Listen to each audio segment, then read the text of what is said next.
Hello there, and welcome to the Science for Sleep channel,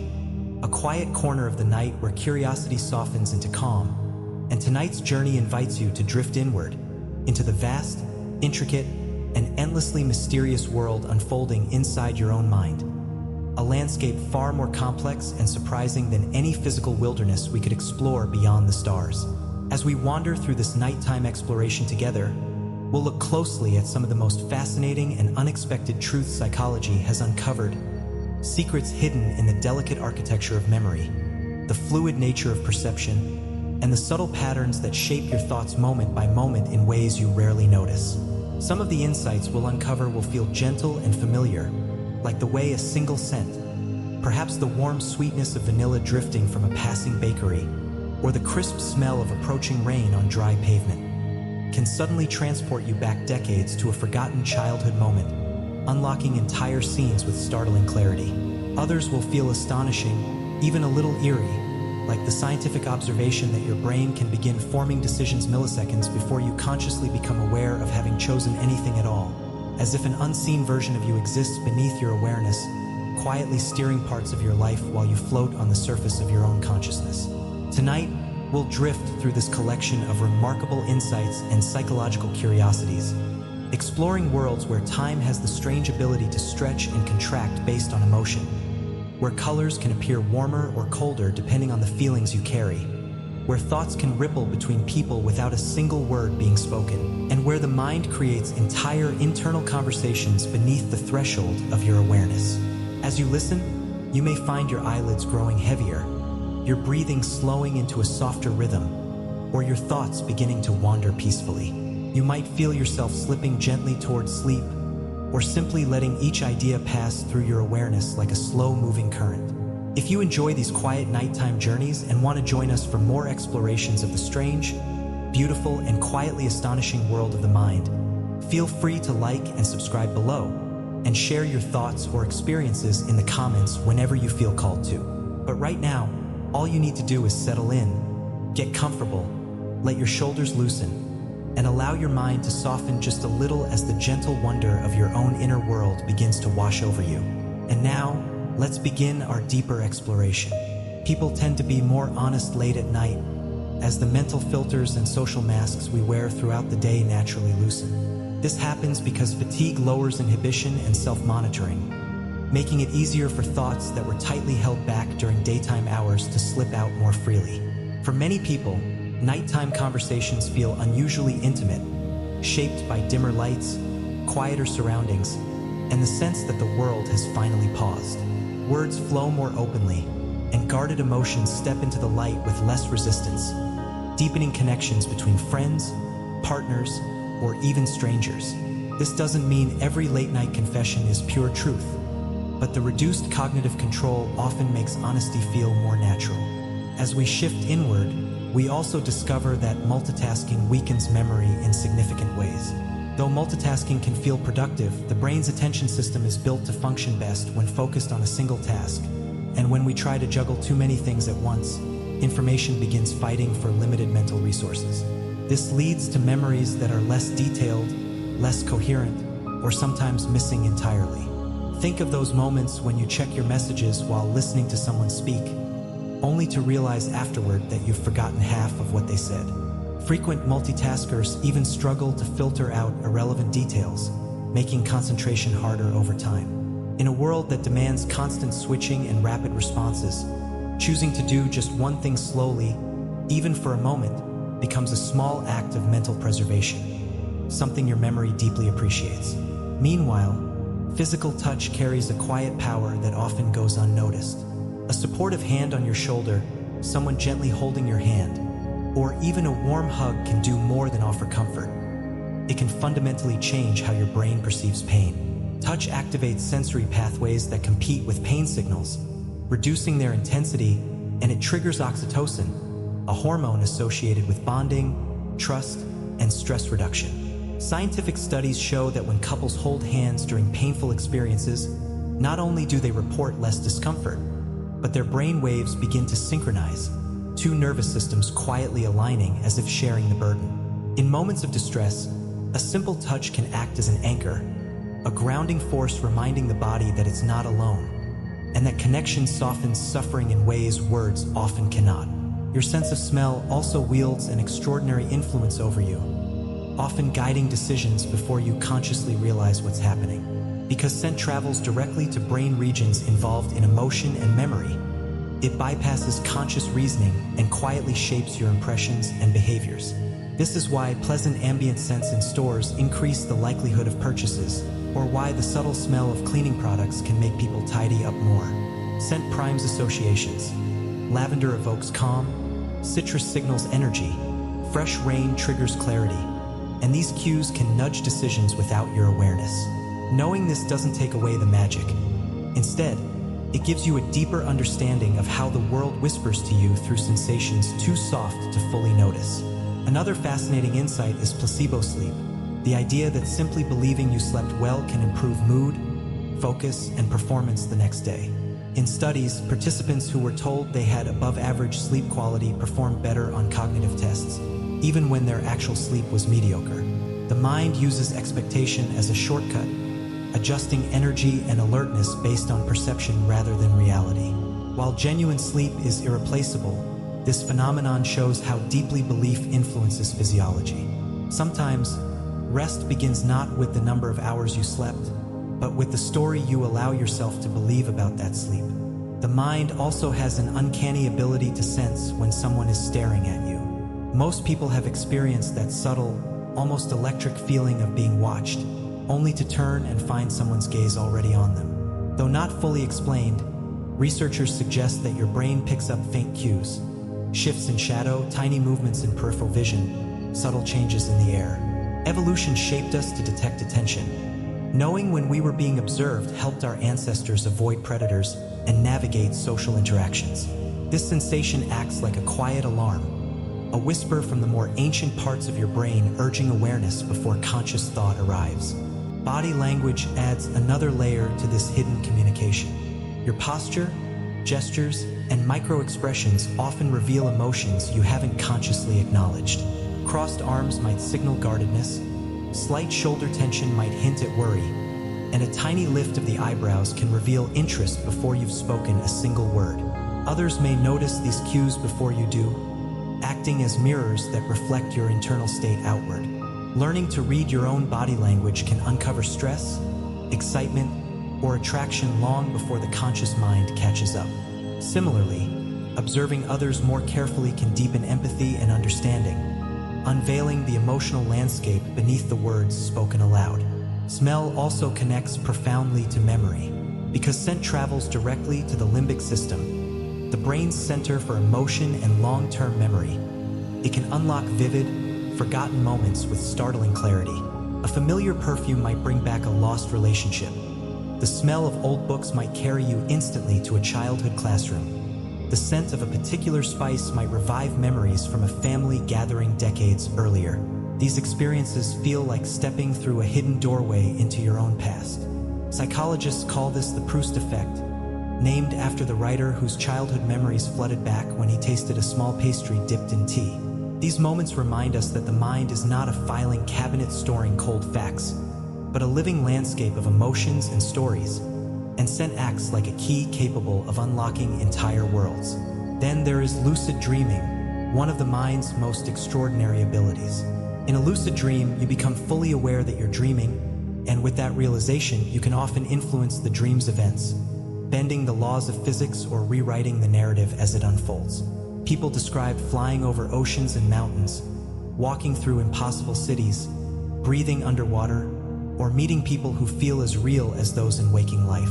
Researchers believe lucid dreams occur when parts of the brain linked to self-awareness activate during sleep. Some people slip into lucid dreams naturally, while others learn techniques like reality checks, intention setting, and dream journaling. What's even more astonishing is that skills practiced in lucid dreams can sometimes improve real-world ability. But beyond the practical, lucid dreaming offers a profound reminder of the creative power within you, the ability to build entire worlds from imagination alone and walk through them as both traveler and creator.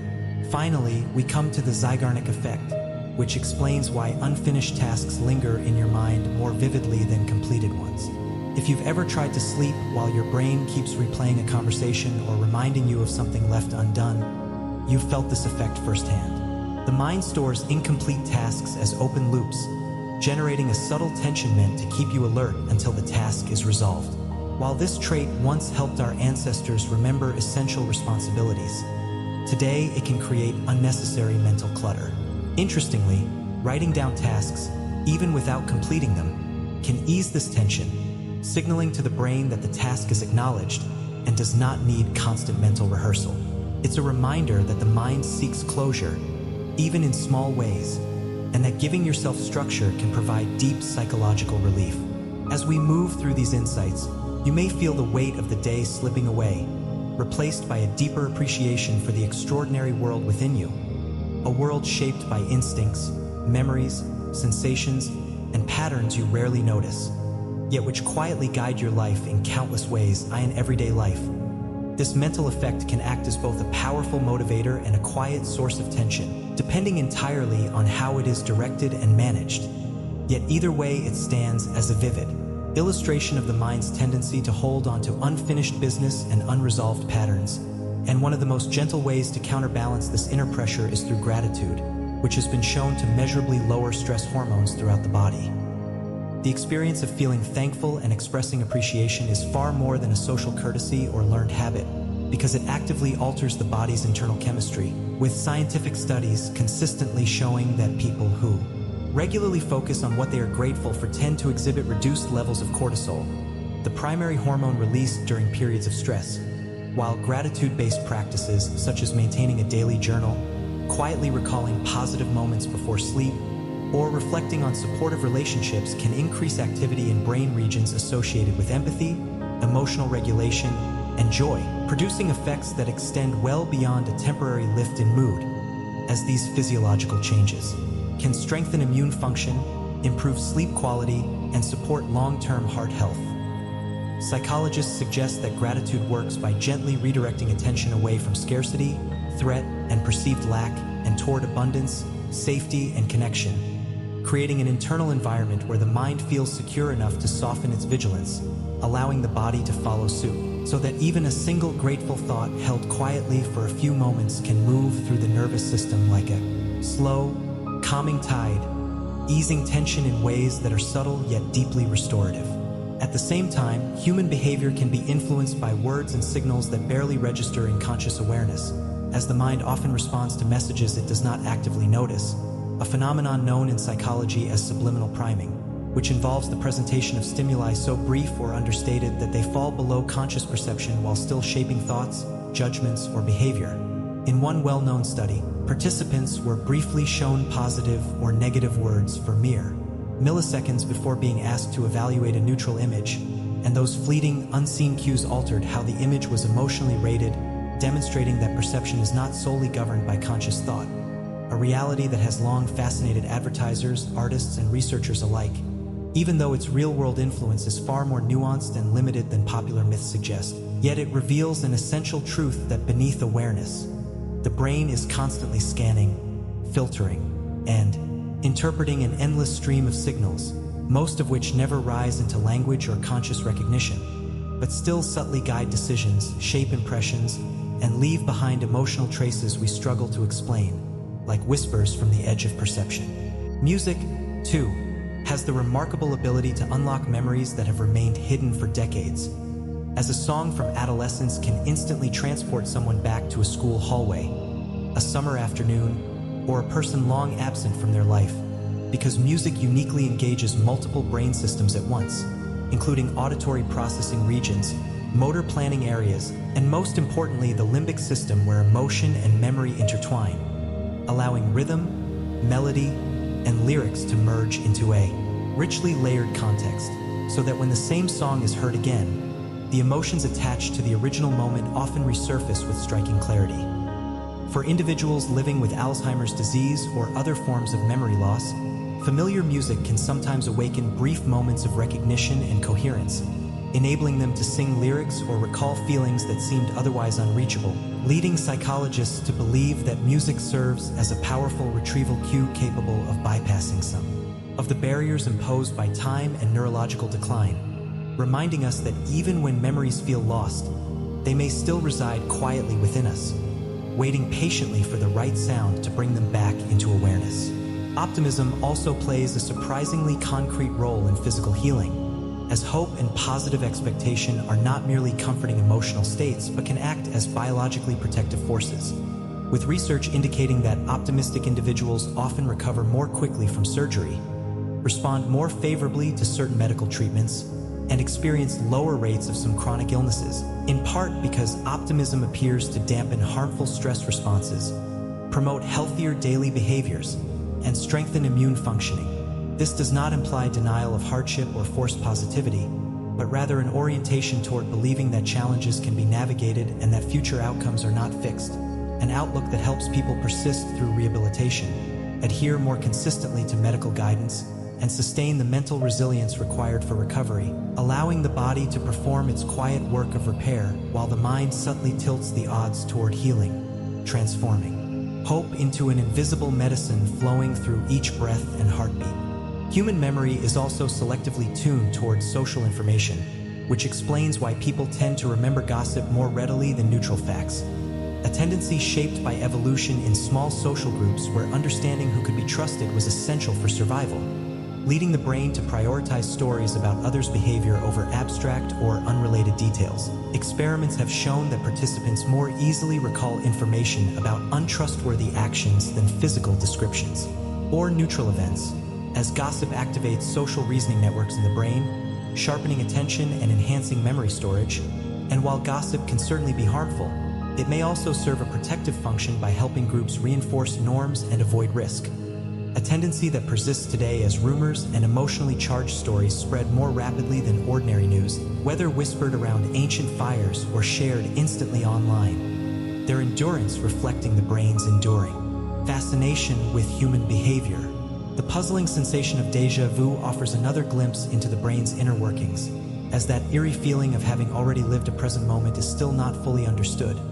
though one leading theory suggests it arises from a brief misfiring in the brain's recognition systems, creating a false sense of familiarity when a new experience closely resembles stored memory patterns without triggering a specific recollection, a process thought to involve the temporal lobe and memory-related structures. For most people, déjà vu is fleeting and harmless, yet it momentarily exposes how the brain weaves together past and present, overlaying reality with a shadow of memory that may never have existed, reminding us that perception is not a flawless recording but an ongoing interpretation shaped by neural shortcuts. Anxiety can also reveal itself through speech, as people often talk faster when nervous due to activation of the body's fight or flight response, which accelerates heart rate and breathing while pushing thoughts forward at a pace the mouth struggles to match, leading to rushed sentences, skipped pauses, or tangled words, an effect that can subtly or dramatically alter communication and even transmit unease to others through emotional contagion, while learning to slow speech intentionally can send calming signals back to the body, demonstrating that speech is not only a mirror of emotional state but a tool for regulating it. Despite centuries of inquiry, much of the human brain remains profoundly mysterious, as neuroscience can map structures, trace electrical impulses, and observe patterns of activity, yet cannot fully explain how consciousness arises or why memories feel vivid and personal, with entire regions still lacking clearly defined functions and neural networks more complex than any system humans have engineered, so that each scientific advance uncovers new questions alongside answers, revealing how little of this internal universe we truly understand, like explorers skimming the surface of a vast ocean whose depths remain uncharted. Compounding this mystery is the fact that most daily thoughts are repetitions of the day before, as research suggests that familiar worries, routines, and reflections loop continuously, maintaining stability but often limiting creativity, since the brain favors efficiency and prefers reusing established neural pathways rather than forming new ones. Yet intentional changes such as learning new skills, traveling, or even altering daily routines can disrupt this mental autopilot and spark fresh patterns of thought, allowing awareness to expand beyond well-worn trails into new inner landscapes. Finally, even something as simple as yawning reveals the deeply social nature of the human brain, as yawns can spread contagiously through a group and even across species, observed not only in humans but in chimpanzees, dogs, and certain birds, a phenomenon psychologists believe is linked to empathy and social bonding, underscoring how subtly and continuously our minds and bodies remain connected to those around us. Human beings unconsciously mirror the behaviors, expressions, and rhythms of those around them, a subtle process that strengthens social bonds and reinforces a sense of connection. And one clear example of this is contagious yawning, which research shows is more likely to occur between people who share emotional closeness, meaning you are far more likely to yawn after seeing a close friend or family member yawn than after observing a stranger, suggesting that this simple act is linked to empathy and social awareness rather than mere imitation, while the physical purpose of yawning itself remains partly mysterious, with theories suggesting it helps regulate brain temperature, increase oxygen intake, or promote alertness during transitions between states of rest and activity. The social spread of yawning appears to serve a different and quieter function, subtly synchronizing the internal rhythms of a group, creating a shared biological tempo that signals cohesion and mutual presence, so that a shared yawn becomes an unspoken acknowledgement of togetherness. Small bodily gesture that quietly says, "We are here," experiencing this moment side by side. The mind's influence over the body becomes even more apparent in the phenomenon of hypnosis, which can significantly alter how the brain processes pain, allowing some individuals under hypnotic suggestion to experience reduced discomfort or even an absence of pain during situations that would normally be distressing, with brain imaging studies revealing that hypnosis does not eliminate pain signals themselves but changes activity in regions responsible for interpreting and evaluating those signals, effectively reshaping perception rather than sensation. A principle that has been applied in medical settings for pain management during dental procedures, childbirth, and even certain surgeries, although responses vary widely between individuals. Psychologists describe hypnosis as a state of deeply focused attention combined with heightened suggestibility, where the mind becomes more flexible in how it responds to incoming information, demonstrating that the effect is not mystical or supernatural but rather a reflection of the brain's remarkable capacity to reinterpret experience, highlighting a profound truth that pain is not purely a physical event but a complex conversation between nerves, brain processes, and conscious awareness. And when awareness shifts, the balance of that conversation can change. This interplay between mind and body also appears in the practice of writing about one's feelings, which has been shown to produce measurable health benefits, as translating emotions into written words through journaling or private reflection can lower blood pressure, strengthen immune responses, and improve overall mood, with psychologists suggesting that expressive writing helps organize emotional experiences by converting vague, overwhelming feelings into structured thoughts the brain can more easily process, reducing mental load and freeing cognitive resources. And importantly, this process does not depend on eloquence or proper grammar, as its effectiveness lies in honesty rather than style, allowing the page to become a safe container for thoughts and emotions that might otherwise feel chaotic or unmanageable, so that over time, repeated writing can help untangle complex emotional knots, making inner experiences clearer, lighter, and easier to carry. Memory itself is deeply shaped by emotion, which is why people tend to recall how they felt during an event more vividly than the factual details of what occurred, as experiences marked by strong emotions such as joy, fear, grief, or excitement are more likely to be encoded and retained through emotional tagging mechanisms in the brain that prioritize information tied to survival or meaning, though this also means that emotional intensity can distort factual accuracy, as seen in eyewitness testimony where strong feelings can alter recollections. Yet on a more positive note, emotional memory helps preserve the essence of meaningful moments, reinforcing personal values, relationships, and life lessons, reminding us that memory is not a precise recording device but a narrative shaped by feeling, where we revisit the past as a landscape of emotion with facts scattered along the path like reference points rather than anchors. Even small physical habits can influence mental performance, as chewing gum, though seemingly trivial, has been linked to modest improvements in concentration and alertness, likely due to increased blood flow to the brain from rhythmic jaw movement and stimulation of neural circuits involved in attention and working memory, with some studies indicating slightly better performance on tasks requiring sustained focus, particularly when peppermint-flavored gum is used, perhaps because of its stimulating sensory properties and beyond attention. Chewing gum may also help reduce stress by lowering cortisol levels, making it a subtle dual-purpose tool that both sharpens focus and eases tension, which may explain its widespread use by students, drivers, and individuals working under prolonged cognitive demand, serving as a simple anchor that gently brings wandering attention back to the present task. Memory patterns further reveal themselves through the primacy and recency effects,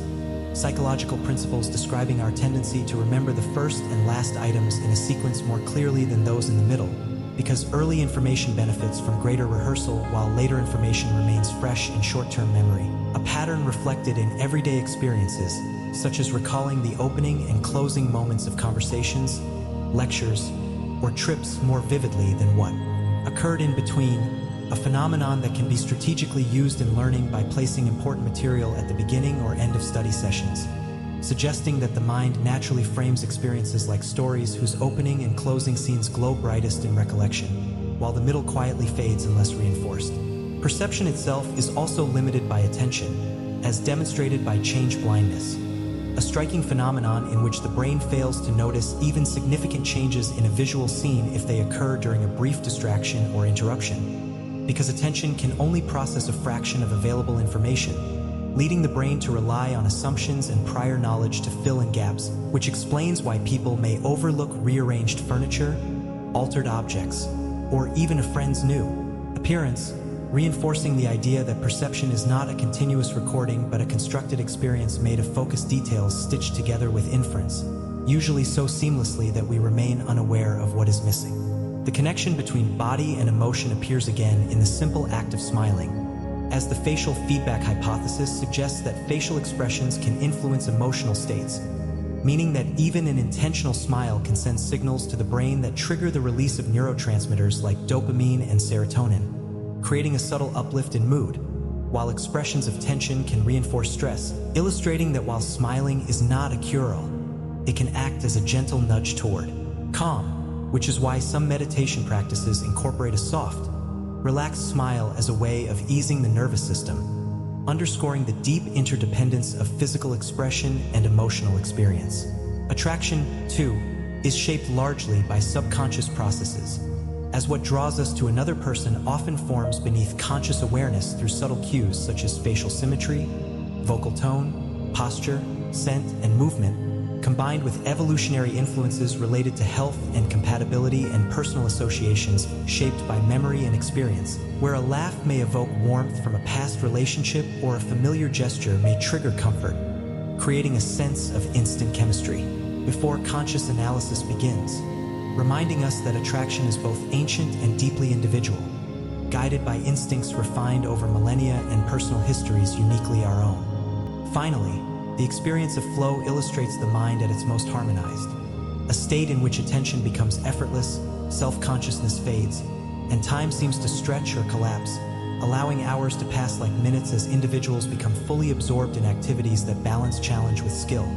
whether in art, athletics, creative work, or problem solving, during which brain activity in regions associated with self-monitoring decreases, freeing awareness to merge with action, making flow not merely a peak productivity state but a deeply satisfying form of engagement where doing and being align, offering a glimpse of how naturally fulfilling focused immersion can feel when mind and task move as one in the quiet, unbroken trance of flow. Minutes soften into moments and moments blur into a seamless stream, while the mind glides forward as effortlessly as a river winding toward the sea, unconcerned with time, carried only by motion and purpose. And within this state of gentle focus and awareness, science has discovered that human perception itself is far more flexible than we once believed, because people can develop entirely new senses through technology, tools that extend perception beyond its natural biological limits and effectively grant the brain fresh channels of experience. As researchers have already created experimental devices that translate invisible or non-human data, such as magnetic fields, ultrasonic distances, vibrations, or spatial orientation, into tactile or auditory signals that the brain can slowly learn to interpret, and over weeks or months of continuous use, users stop consciously decoding these signals and instead begin to feel them intuitively, as naturally as sight, sound, or touch, integrating them into everyday awareness, much like how a person no longer thinks about balance while walking. And one striking example is a belt that gently vibrates when the wearer faces north, which over time gives rise to an internal, almost instinctive sense of direction similar to that used by migratory animals. demonstrating the brain's extraordinary neuroplasticity, its ability to adapt to new streams of information and weave them into perception itself. And although these technologies are still experimental and limited, they quietly point toward a future where human senses might expand to detect ultraviolet light, infrared heat, radiation, atmospheric chemistry, or subtle environmental changes, opening dimensions of experience that currently exist beyond our imagination. This same adaptability appears when learning something new, because learning physically reshapes the brain, as every new skill, habit, or concept subtly alters neural networks through a process called synaptic plasticity, where frequently used connections are strengthened and used ones fade, and entirely new pathways form, allowing information to be stored, retrieved, and connected more efficiently, meaning the brain is not a static organ fixed at birth, but an ever-changing structure sculpted continuously by experience, attention, and repetition. And MRI studies confirm that activities ranging from playing a musical instrument to practicing a second language can increase the density or size of specific brain regions over time. Changes that occur fastest during childhood but never truly stop, proving that learning remains possible throughout life. As each repetition is like walking through tall grass until a faint trail slowly becomes a clear, reliable path, and with every return the path deepens, the mental landscape expands, and understanding becomes easier to access. Perception itself is also shaped by inner state, because mood can literally change what you see in the world, as emotions do not merely color thoughts but actively alter visual perception and attention, with studies showing that people in positive emotional states tend to notice finer details, broader patterns, and richer color variation, while those experiencing anxiety or fear often narrow their focus, scanning for threats and filtering out neutral or calming cues. A shift driven by changes in how the brain's attention systems prioritize incoming sensory information, which is why a joyful mood can make a sunset appear more vivid and expansive, while fear can make a dimly lit street feel darker and more dangerous than it truly is, revealing that perception is never purely objective but is always shaped by the lens of the mind. In that moment, so by changing emotional state, one can quite literally experience a different version of the same world, blurring the boundary between inner experience and outer reality. Social behavior is influenced just as subtly, as people are statistically more likely to help in emergencies when they are the only witness, because in groups responsibility diffuses, a phenomenon known as the bystander effect, where each person assumes someone else will act, an effect repeatedly demonstrated. In experiments involving staged accidents, dropped objects, or cries for help, showing that the more witnesses present, the less likely any one individual is to intervene. Yet awareness of this effect can weaken its hold, as those who understand it are more likely to take responsibility and act regardless of the crowd. A reminder that in moments of need, waiting for others can become a silent trap, and sometimes the only necessary condition for help is the decision to be the one who moves. Even without words, the body communicates states to others, because stress has a scent, as chemical compounds released through sweat during stress can carry subtle signals that nearby brains detect unconsciously, with research showing that exposure to these stress-related odors activates brain regions associated with empathy, vigilance, and fear, making others feel more alert or uneasy without knowing why, suggesting that emotional states can spread socially not just through facial expression or tone of voice, but invisibly through the air itself, an ancient survival mechanism that once helped groups respond quickly to danger. But in modern life means tension can quietly ripple through a room, while calm, too, can be contagious, empowering individuals to influence the emotional climate around them simply by regulating their own internal state. Memory also interacts with the body in surprising ways, as nostalgia can make you feel physically warmer, not just emotionally comforted, with experiments showing that recalling cherished memories can increase perceived temperature and reduce sensations of cold, likely because the brain closely links social warmth and physical warmth to feelings of safety and belonging. So revisiting meaningful moments can trigger bodily responses as if stepping into a more comfortable environment, which may explain why nostalgic thoughts are more common during colder months, serving as an unconscious way to counteract physical chill, whether sparked by a familiar song, a photograph, or the scent of a remembered meal, wrapping both mind and body in a soft blanket of recalled comfort. Fear, on the other hand, can spread through observation alone, because you do not need to encounter a threat directly to feel afraid, as the brain contains mirror systems that simulate others' emotional responses, allowing fear to be learned secondhand, with studies showing that people who watch someone else react fearfully to an object often develop similar fear responses later, even without personal exposure, a mechanism that evolved to help humans avoid danger efficiently, but in daily life allows emotions to ripple rapidly through groups, shaping behavior before words are ever spoken. Authority also powerfully shapes behavior, as demonstrated in the 1960s when psychologist Stanley Milgram showed that ordinary individuals, under instruction from an authority figure, were willing to administer what they believed were painful electric shocks to others, revealing how social pressure and perceived authority can override personal morals, a pattern echoed in military structures, workplaces, and institutions, rooted in our tendency to trust experts and defer responsibility. Yet awareness of this influence strengthens resistance, reminding us that moral courage often means stepping out of the shadow of authority and reclaiming personal choice even when obedience feels expected. Perception at the edges of awareness holds its own ancient wisdom, as peripheral vision detects motion faster than central vision because the outer retina contains rod cells optimized for low light and movement, a survival trait that once allowed early humans to notice predators or prey instantly, which is why something moving at the edge of sight often captures attention before conscious focus arrives, acting as an early warning system constantly scanning for change, a silent guardian rooted deep in evolutionary history. Learning methods also shape memory, as writing by hand engages fine motor skills, visual processing, spatial awareness, and attention simultaneously, creating richer neural encoding than typing, which is why students who take handwritten notes often remember concepts better despite writing fewer words, because summarizing in real time requires deeper cognitive engagement, slowing the pace just enough for understanding to settle, turning handwriting into a form of mindful learning where each stroke leaves not only ink on paper but patterns etched into memory. And even small actions influence emotional state, because smiling can subtly trick the brain into feeling happier, sending feedback signals that reinforce positive emotion, illustrating again and again that mind, body, perception, and behavior are woven together into a single continuous system, quietly shaping how we experience ourselves and the world from moment to moment. Even when genuine happiness feels out of reach, the simple physical act of forming a smile can subtly guide the brain toward a lighter emotional state, because the muscles in the face are deeply connected to neural pathways that regulate mood and emotional interpretation, sending continuous feedback that influences how the brain evaluates. The environment and research has shown that people who activate smiling muscles, even artificially by holding a pen between their teeth, tend to report greater amusement and positive feelings when viewing cartoons compared to those whose facial posture mimics a frown, not because they are consciously forcing happiness, but because the brain reads this muscular signal as a cue of safety, calm, and positivity.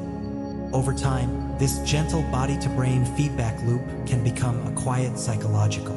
lever, helping shift perspective during moments when emotional heaviness sets in, demonstrating that emotion is not only shaped by thoughts but also by posture, movement, and physical expression. Humans also judge faces with astonishing speed,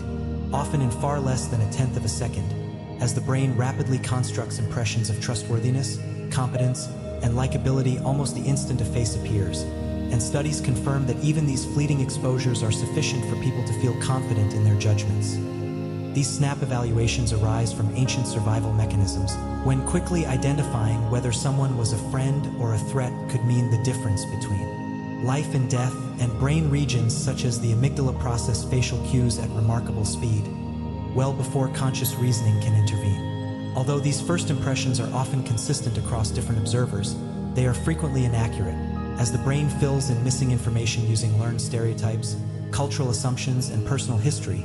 reminding us that part of human perception still operates on instincts formed long before modern society, technology, and structured social interaction, when a single glance could determine survival. The sensation of being watched further influences behavior in powerful ways, as experiments have shown that simply placing images of eyes in a room, such as above a donation box, can significantly increase honesty, generosity, and cooperation, because the feeling of observation activates deep social accountability systems even when the eyes are only symbolic. This response is rooted in evolutionary history, when reputation and group acceptance were critical for survival, and being seen meant actions carried lasting consequences, a sensitivity that remains embedded in the modern brain. Interestingly, the eyes do not need to be realistic, as even stylized or abstract representations can trigger the same effect, quietly revealing how deeply social instincts shape everyday behavior in ways we rarely consciously notice, turning a simple image into a silent reminder of social presence. At the same time, people consistently overestimate how much attention others pay to them, a bias known as the spotlight effect, which causes small mistakes like tripping, misspeaking, or spilling something to feel painfully obvious, even though most people are too absorbed in their own inner worlds to notice.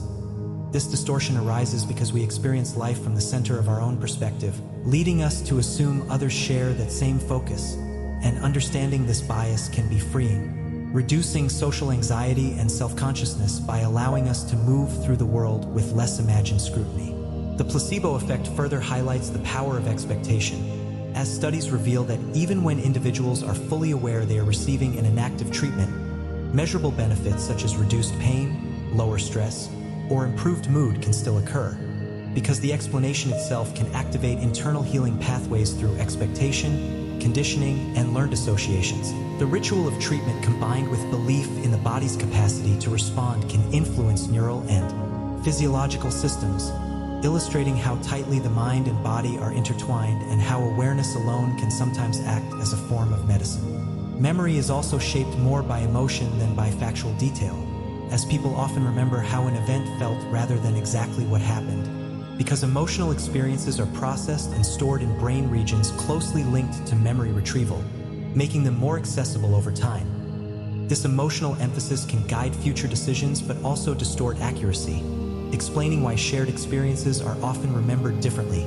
as emotion becomes the ink of memory while details fade into the background. Forgetting, often viewed as a flaw, is actually an essential feature of the brain, which must constantly filter enormous amounts of information, letting go of less relevant details to preserve efficiency, prevent interference with new learning, and allow generalization rather than overload, much like pruning a tree to encourage healthy growth, showing that memory is designed for usefulness rather than completeness. The brain's adaptability is further illustrated by classic experiments in which people wore glasses that inverted their visual field, initially causing intense disorientation but eventually leading the brain to reinterpret the upside-down input as normal, demonstrating neuroplasticity, the brain's ability to reorganize itself in response to new sensory information, and revealing that perception is not a passive recording of reality but an active construction shaped by interpretation. Group behavior introduces additional complexity, as collective decision-making can sometimes produce riskier outcomes than individual choices through a process known as group polarization, where shared enthusiasm amplifies dominant views and suppresses caution, a pattern observed in environments ranging from corporate meetings to political movements, emphasizing the importance of dissent and reflection to counterbalance momentum. Optical illusions offer a final reminder that perception is an internal reconstruction rather than a direct reflection of reality, as the brain constantly predicts, fills gaps, and applies shortcuts to make sense of sensory input, usually serving us well but occasionally exposing how subjective our experience truly is. Laughter, often underestimated, functions as a form of neurological training, releasing endorphins, reducing stress hormones, strengthening social bonds, and building emotional resilience over time. While a strong sense of purpose provides a stabilizing framework that encourages healthier habits, emotional regulation, and deeper social connection, contributing to longer, healthier lives by signaling to the brain and body that life has direction, meaning, and something worth sustaining. It also appears to benefit the body in direct and measurable ways, with a growing body of scientific research linking a strong sense of purpose to lower levels of inflammatory markers in the blood, improved immune regulation, and better overall cardiovascular health, suggesting that meaning is not just an abstract psychological comfort but something that reaches deeply into the body's biological systems. Importantly, purpose does not have to be dramatic, heroic, or world-changing to have these effects, because it can arise from deeply personal sources such as caring for loved ones, raising children, supporting friends, nurturing a creative passion, learning a skill, contributing to a community, or simply feeling responsible for something beyond oneself, and having something meaningful to work toward. Functions like a compass for the mind, subtly guiding daily choices, strengthening motivation, and sustaining resilience when life becomes uncertain or painful, so that during periods of hardship or loss, purpose can act as a steady light on the horizon, offering a reason to continue moving forward one step at a time, even when progress feels slow or invisible. Inside the brain, there are highly specialized systems devoted to social connection, including a dedicated face recognition network located deep within the temporal lobe known as the fusiform face area, a region so finely tuned that it can identify familiar faces in less than a second even within crowded, visually complex environments, allowing us to instantly recognize friends, family members, and allies without conscious effort.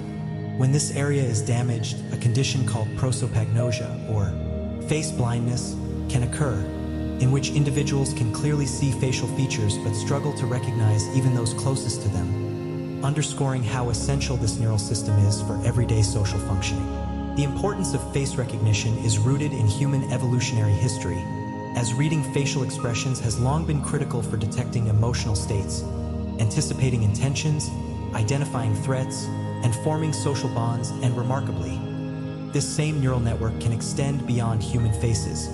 adapting to recognize other familiar patterns such as the markings of pets, frequently encountered objects, or even symbolic shapes, demonstrating the brain's deep investment in familiarity, identity, and connection. Meditation offers another striking example of how experience can physically reshape the brain, as long-term practice has been shown through MRI studies to alter brain structure, including increased thickness in the prefrontal cortex associated with attention, decision-making, and self-control, along with measurable changes in the hippocampus, which plays a key role in memory formation and learning, while regular meditation has also been linked to a reduction in the size and reactivity of the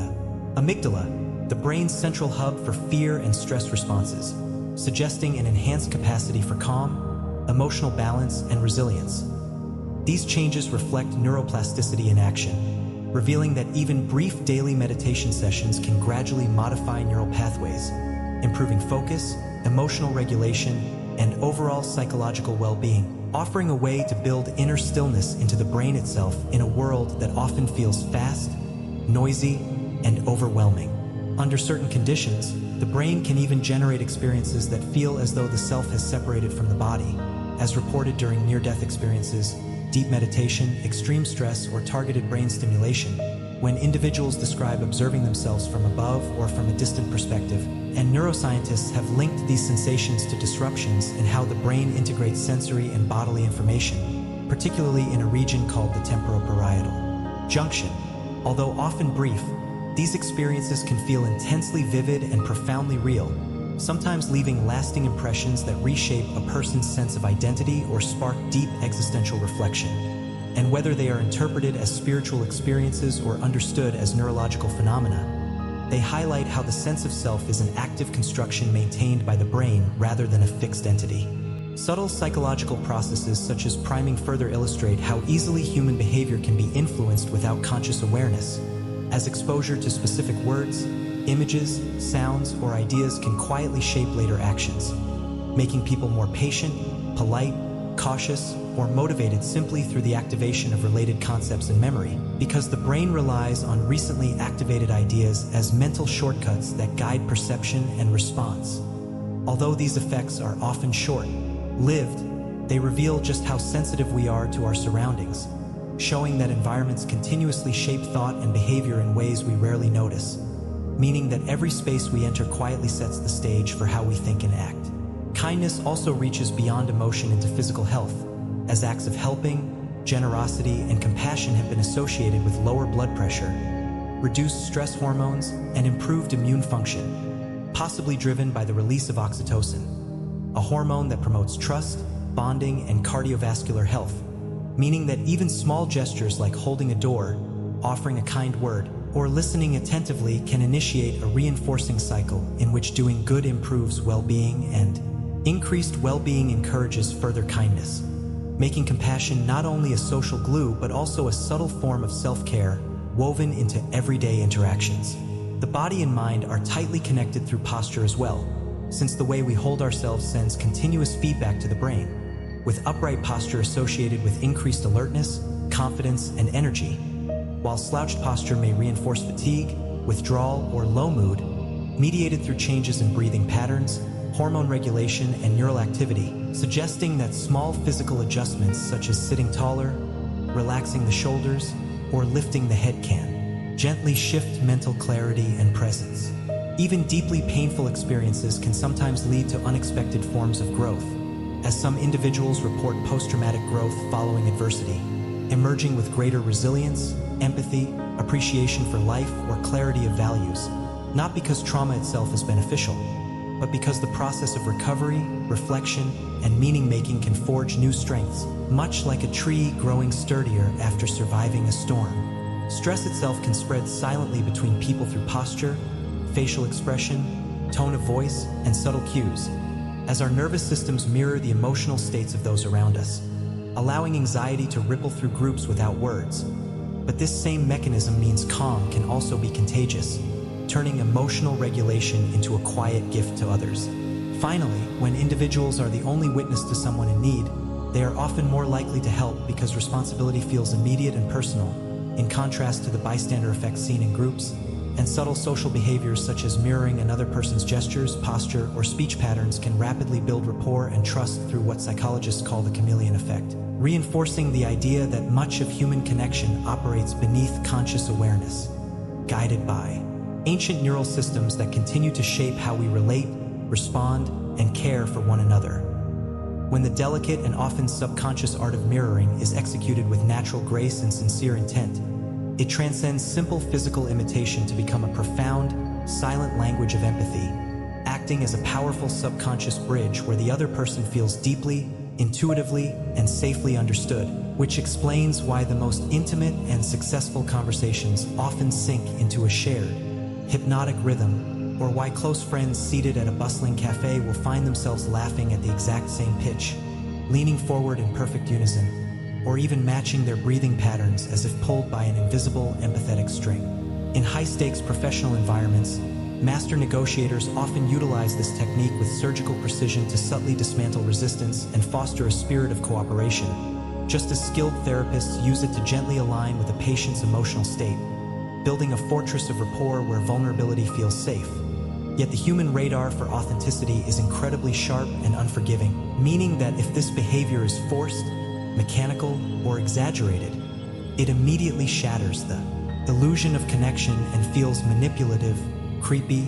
or deeply insincere. In its truest, most organic form, mirroring is the body's instinctive way of saying, "I am with you, I am like you, and you are safe," without uttering a single syllable,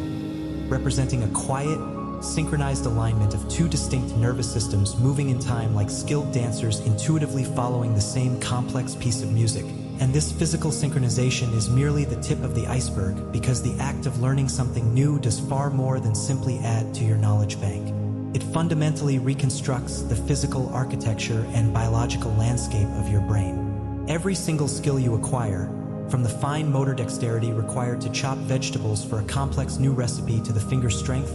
rhythm, and coordination needed to master the cello, actively reshapes the brain's neural connections in a dynamic and continuous process known as neuroplasticity, a biological superpower that allows our minds to adapt to experiences from the boundless curiosity of childhood well into the wisdom and stability of old age. When you engage in the struggle of new learning, you are not just remembering facts. You are physically strengthening synaptic pathways and forging entirely new biological roads, much like a hiker cutting a fresh, distinct trail through a dense, overgrown forest which becomes wider, clearer, and easier to traverse with every single pass, eventually turning a rough path into a superhighway of information. MRI studies have confirmed that cognitively demanding activities like juggling, immersing oneself in the grammar and syntax of a foreign language, or tackling complex logic puzzles lead to measurable physical growth in specific brain regions. Changes that aren't instant, but accumulate like geological layers over time to become part of the brain's living structure. The true beauty of this plasticity is its endurance. While the speed of adaptation may slow as we age, the potential for growth never truly disappears, leaving a physical mark of experience etched into the brain's evolving map, And interestingly, the physical environment in which you choose to etch these marks matters immensely, because changing your study location can significantly boost retention through a phenomenon known as context-dependent memory. If you review your notes in the silence of a library one day and amidst the hum of a coffee shop the next, the information sticks more firmly because each location provides unique sensory scaffolding. The smell of old paper, the hardness of a park bench, the ambient noise of traffic, or the quality of afternoon light, that the brain unconsciously hooks onto the material, creating a richer, more diverse web of associations so that later, when you try to recall a fact during a high-pressure exam, you have multiple sensory threads to pull on to retrieve the memory. This concept of active engagement extends powerfully to teaching, which creates what psychologists call the protégé effect, where the mere act of explaining a concept to someone else forces you to organize your own chaotic thoughts, find clarity in your language, and anticipate their confusion, essentially transforming you from a passive vessel of knowledge into an active architect of it. When you prepare to teach, you are not just reviewing, you are restructuring data and identifying gaps in your own logic, proving the old adage that the teacher often learns more than the student because teaching transforms knowledge from something you temporarily hold to something you intellectually live, making it a permanent fixture in your mind's library. However, not all our mental wiring is the result of conscious learning or academic effort. Some fears are ancient heirlooms inherited through the long, brutal history of evolution, which is why a modern human might recoil instantly from the slithering motion of a snake or the hairy legs of a spider, even if they have never been harmed by one. These are prepared fears, etched into our amygdala by thousands of years of survival instinct, where our ancestors learned that a specific rustle in the grass required immediate, unthinking caution to survive the perils of the savannah. While we now navigate a world of concrete, digital screens, and climate-controlled rooms where these dangers are less relevant, that ancient nervous system remains active, often clashing with modern habits like multitasking, which creates a seductive but false sense of productivity while actually degrading the quality of your memory and exhausting your brain's metabolic resources. When you toggle rapidly between writing an email, checking a notification, and listening to a podcast, your brain fails to fully encode the details of any single task due to the switch cost of attention, leading to a mental flicker where you might remember a piece of information but completely lose the context of where it came from, suggesting that in a world of constant, fracturing distraction, the ancient art of monotasking, dwelling deeply and solely on a single thread of thought, is the only way to weave a secure, high-quality memory. This depth of focus also radically alters your perception of time, which acts less like a rigid, mechanical clock and more like a fluid accordion that expands and contracts based on attention, emotion, and adrenaline. During moments of terror, surprise, or intense novelty, time seems to stretch endlessly because the brain is recording so much rich, high-density detail per second, whereas familiar, repetitive routines cause days to vanish in a blur, which explains why childhood summers felt like distinct eras full of magic, while adult years seem to slip away in mere moments of routine. Even the memories we do hold are not safe from alteration, as cutting-edge researchers exploring memory reconsolidation have found that when a memory is recalled, it becomes temporarily pliable and unstable, like heating up a wax seal, allowing it to be weakened or even erased, offering a hopeful horizon for treating PTSD but raising profound ethical questions about whether removing our painful scars also removes a vital part of our identity and history. Furthermore, our brains are not just recorders but creative storytellers that can manufacture false memories so vivid and textured that people will confidently swear they saw a broken glass that wasn't there or recount a childhood event that never happened, proving that memory is a reconstruction, not a playback, and that our past is often a painting we retouch every time we look at it. This reconstructive nature applies even to our vision, where the brain acts as a master editor, automatically filling in the blind spot where the optic nerve meets the retina with guessed details from the surrounding environment, creating a seamless but slightly fabricated version of reality that hides the gaps in our perception, acting like a real-time Photoshop tool that clones the background to cover a hole. Yet, amidst all this processing, fabrication, noise, and evolutionary baggage, there is one sound that cuts through the chaos like a personal alarm bell, your own name, which triggers a unique, lightning-fast brain response via the reticular activating system that can instantly pull your focus from a chaotic, noisy room, proving that in the vast, complex, and often illusory construct of the human mind, our sense of identity remains the strongest, most urgent signal of all. This fascinating neurological phenomenon is famously known as the cocktail party effect, a testament to the brain's extraordinary ability to filter the chaotic, overwhelming symphony of the auditory world into a single, coherent melody of relevance. And advanced neuroimaging has revealed that hearing your own name triggers a sudden, specific spike of electrical activity in the medial prefrontal cortex, the precise area of the brain deeply tethered to your sense of self-awareness and social identity. This reaction is not merely a passive auditory process, but a visceral, automatic, and often emotional jolt, rooted in a deep survival mechanism evolved over hundreds of thousands of years because, for our ancestors living in tight-knit tribes, recognizing the instant someone was addressing them could signal immediate safety, a fleeting opportunity for food or mating, or a vital warning of approaching danger, meaning that even when whispered from across a crowded, noisy room, your name possesses the unique power to pierce through layers of distraction and pull you violently back into the present moment like a tight thread connecting you to the reality of the immediate world. However, this highly efficient, rapid-fire filtering system has a shadow side, as the brain's desperate, energy-saving need to categorize information quickly leads to the formation of implicit biases, which are automatic preferences, stereotypes, or hidden associations that operate entirely below the threshold of conscious awareness, silently influencing our decisions, perceptions, and interactions even in people who consciously and genuinely value fairness and equality above all else. Implicit bias tests reveal that these associations are surprisingly resistant to change because they are the entrenched mental shortcuts of a busy mind. But awareness serves as the first crucial step in countering them. By deliberately slowing down our decision-making process, seeking diverse perspectives to challenge our echo chambers, and questioning our initial gut reactions, we can learn to spot the invisible current beneath the surface and choose how to navigate it rather than being swept away by the undertow of our own conditioning. This unconscious pressure extends beyond personal bias to the collective, where group dynamics can shape opinions without a shred of logical evidence, a reality rooted in the fact that humans are deeply, biologically social creatures whose survival once depended entirely on inclusion, leading to a phenomenon known as conformity, where individuals in classic psychological experiments, such as the Solomon-Asch line tests, were willing to give obviously wrong answers simply because everyone else in the room did so, proving that the pain of social isolation is often more terrifying to the primitive brain than the error of being factually incorrect. This magnetic, almost gravitational pull toward agreement creates a feeling of safety in numbers that can override personal judgment, particularly when we feel uncertain, suggesting that sometimes the quietest and most courageous act of independence is simply holding to the truth when every voice around you says otherwise. Yet, when the noise of the social world finally quiets and we drift into sleep, the brain does not shut down as we often imagine.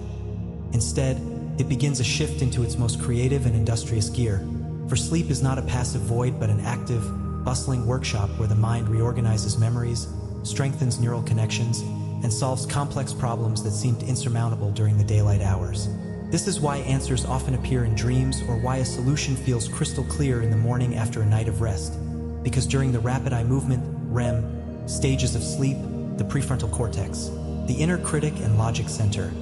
relaxes its guard, allowing the brain to explore unusual, illogical associations and blend information in novel ways, essentially connecting dots that waking logic would keep rigid and separate, proving that rest is the secret weapon of artists, scientists, and inventors alike. This consolidation of knowledge is further reinforced when we are awake through the act of teaching, which triggers a powerful psychological phenomenon called the protege effect. When you take the time to explain a concept to another person, you are forced to engage in active recall, organize your chaotic thoughts, and restructure the information into a coherent narrative, a process that reveals your own gaps in understanding and embeds the knowledge more firmly into your mental framework, effectively transforming passive facts into an active, living skill. Interestingly, while teaching demands total focus, the brain sometimes focuses best when it is slightly occupied by a secondary task, which is why doodling is not a sign of disrespect or distraction, but often a sophisticated tool for concentration. Research suggests that the polite, repetitive engagement of drawing shapes or lines prevents the mind from drifting into a total daydream or checking out completely, acting as a gentle tether that keeps your attention anchored to the auditory information in a boring lecture or meeting, effectively filling the unused mental space so the primary message can sink in without competition. This subtle, two-way connection between body and mind is also evident in how facial expressions can reverse engineer our emotions. The facial feedback hypothesis suggests that the simple mechanical act of smiling, even when you feel no genuine joy, triggers the release of mood-lifting chemicals like dopamine and serotonin, proving that the body can sometimes convince the brain that it is happy, effectively faking it until you make it on a neurochemical level. Our sensory experience of the world is equally deceptive, particularly when it comes to flavor, which we think happens entirely in the mouth but is actually a complex, multisensory dance dominated by smell. The tongue is a relatively crude instrument capable of detecting only 5 basic inputs: sweet, salty, sour, bitter, and umami, while the thousands of nuanced flavors we adore, from the complexity of vanilla to the warmth of cinnamon, are actually aromas detected by the olfactory system via retronasal olfaction, explaining why food tastes like cardboard when you have a cold, and reminding us that the brain fuses multiple senses to create a single, rich experience. To make any of these experiences stick permanently in the mind, one must embrace the spacing effect, the counterintuitive truth that forgetting is a necessary part of learning. By spreading study sessions out over days or weeks rather than cramming them into one frantic block, you allow the memory to slightly decay, forcing the brain to work harder to retrieve it, and that very struggle is what reinforces the neural pathways, turning a fleeting memory written in sand into something carved in stone. Perhaps most unsettling of all is the realization that your conscious mind may be the last to know what you have actually decided. Experiments using advanced brain imaging have accurately predicted a person's choice seconds before the person themselves was consciously aware of making it, suggesting that the machinery of choice churns in the deep, unconscious ocean of the brain long before the result breaks the surface as a conscious thought, hinting that what we perceive as free will is only the final step in a vast, unseen process, leading us to wonder about the minds that link sounds to colors automatically. For a rare and fascinating subset of the population, the ordinary boundaries between the senses dissolve in a neurological phenomenon known as synesthesia, where specific sounds involuntarily trigger the vivid perception of colors. A sharp musical note might explode behind the eyes as a burst of electric blue,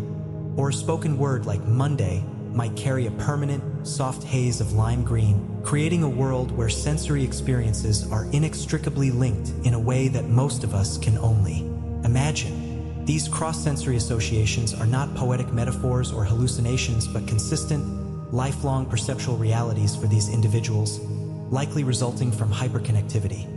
a state where the brain regions that typically process sound and vision separately maintain the robust neural bridges that are usually pruned away in childhood, offering us a rare and beautiful glimpse into the brain's remarkable flexibility and suggesting that for those who possess this trait,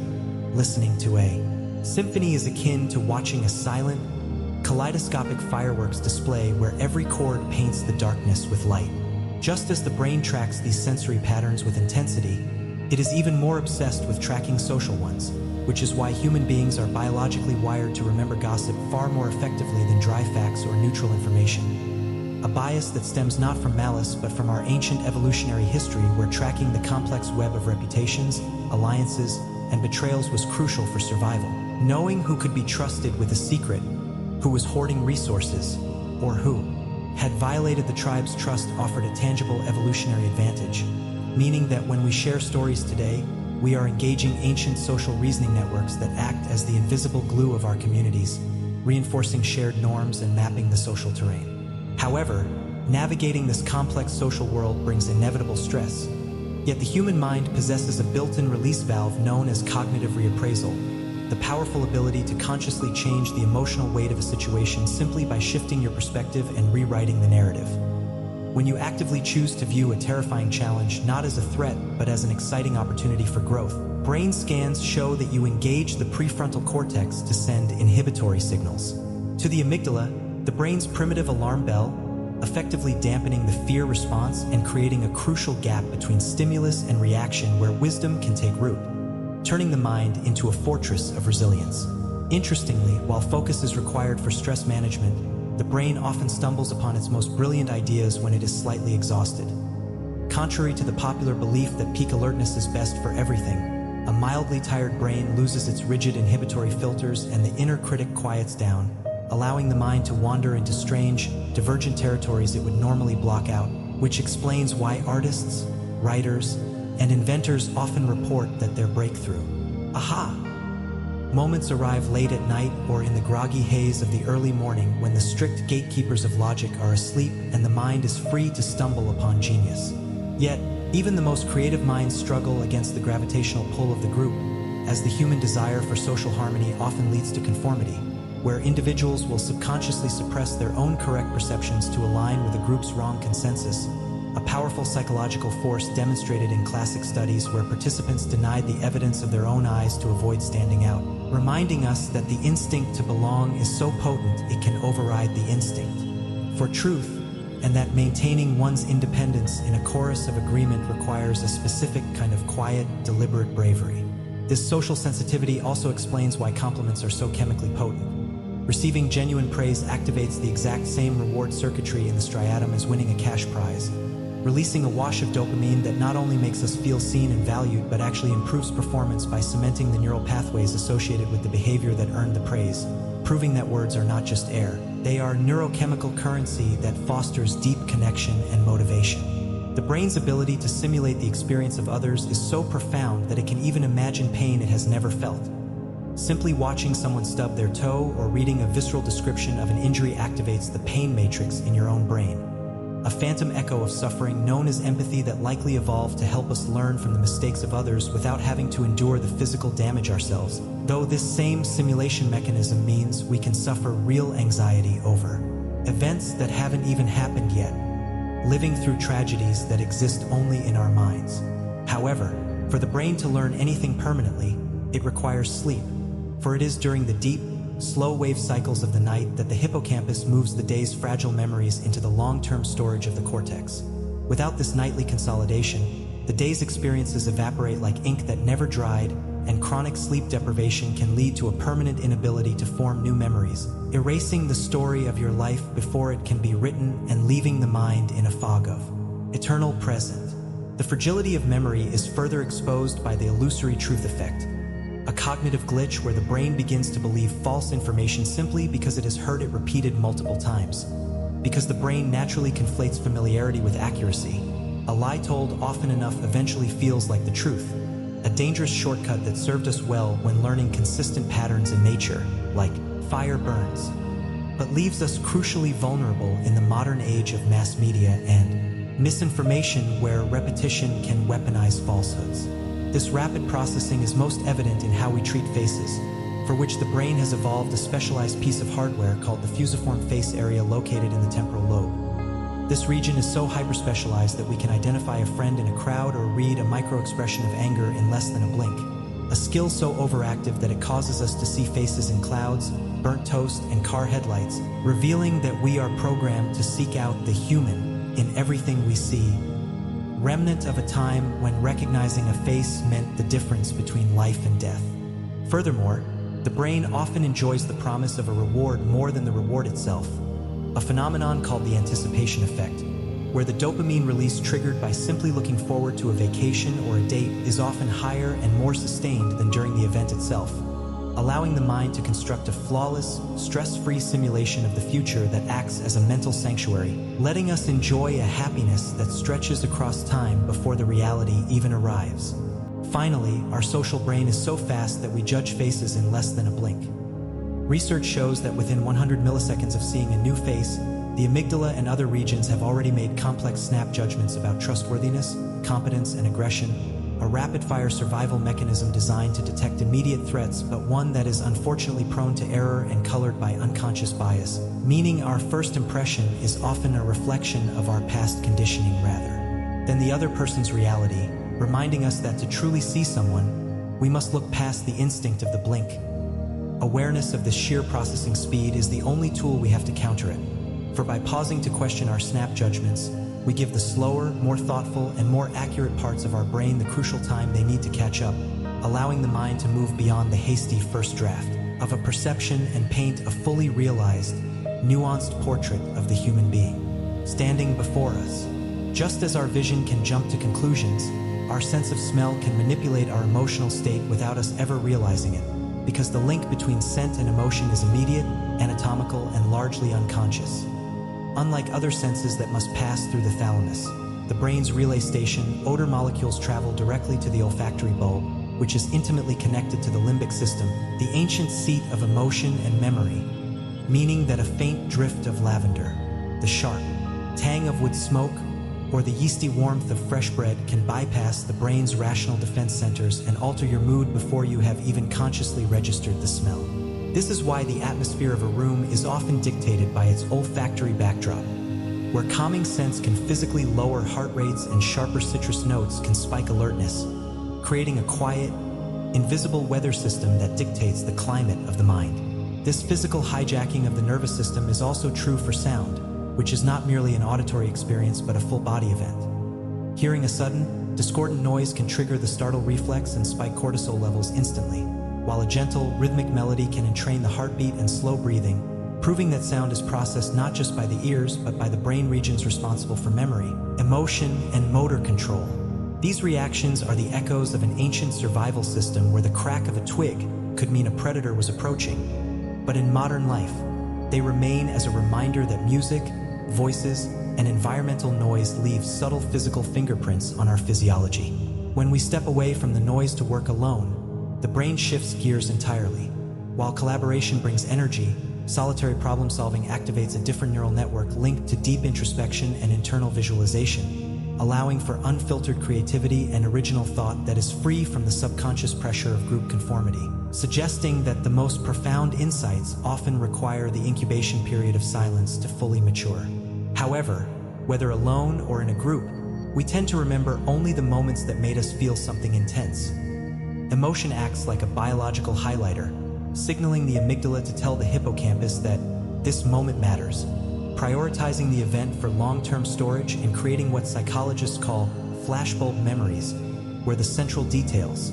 the fear, the joy, the heartbreak, are preserved with high-definition clarity even as the peripheral background fades into a blur. These emotionally charged memories form the structural fabric of our identity,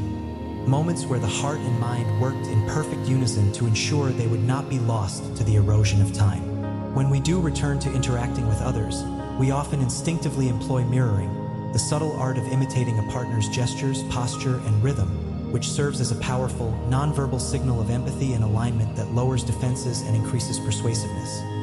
Yet, this dance must be natural, for the brain is an expert at detecting forgery, and forced imitation feels manipulative, whereas genuine mirroring is simply the body's way of engaging in a silent, harmonious conversation that reinforces the spoken one. All of these behaviors, learning, feeling, mirroring, are possible because the brain is not a static machine but a dynamic, living ecosystem capable of rewiring itself through neuroplasticity. From the rapid growth of childhood to the wisdom of old age, the brain constantly adapts to injury, learns new skills, and reshapes habits by strengthening the connections between neurons that fire together, proving that we are, in a very literal sense, the sculptors of our own minds, carving our neural pathways with the chisel of our daily experiences. This flexibility even extends to our perception of time, which is not a fixed constant but a subjective experience that warps under the weight of emotion. During moments of terror or awe, the brain records so much dense sensory data that a few seconds can feel like an eternity, while hours of joy or flow state can vanish in a heartbeat, a mechanism designed to ensure we pay attention when it matters most. Yet, despite decades of mapping neurons and analyzing behaviors,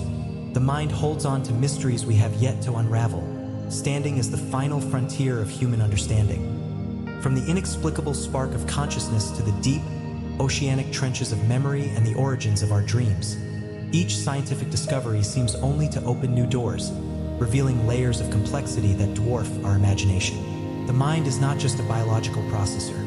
It is a vast internal landscape where thoughts, dreams, and awareness flow together in a river of being, and in exploring it, we are not just studying anatomy, but tracing the profound spiritual outlines of what it means to be human. For now, many of its secrets remain locked away, inviting us to keep looking inward toward the quiet depths we carry with us everywhere, acknowledging that the self is a universe as vast as the one outside our window. And so, our journey through the architecture of the mind draws to a gentle close. We have wandered through the corridors of memory, traced the electric currents of thought, and stood at the quiet, misty edges of what we know about ourselves. Each fact we have uncovered, each reflection we have shared, has been a small lantern lit in the vast inner landscape, a reminder that even in the stillness of the night, the mind is alive with wonders beyond imagining. Perhaps some of these ideas have lingered with you, sparking new questions or insights, or perhaps they have already begun to dissolve into the soft, comforting haze of rest, which is perfectly fine. That is the beauty of a night spent exploring the mind. You do not need to hold on tightly to every detail, for the mystery will still be there tomorrow, waiting for you to return. If you happen to still be awake, with curiosity keeping your eyes open, you are welcome to continue this journey by watching the next video. However, if your eyes are growing heavy and the world is softening around the edges, you can simply let yourself drift, carried away by the gentle, rhythmic hum of your own thoughts as they slow down for the night. Sleep well, trust in the wisdom of your resting mind, and good night.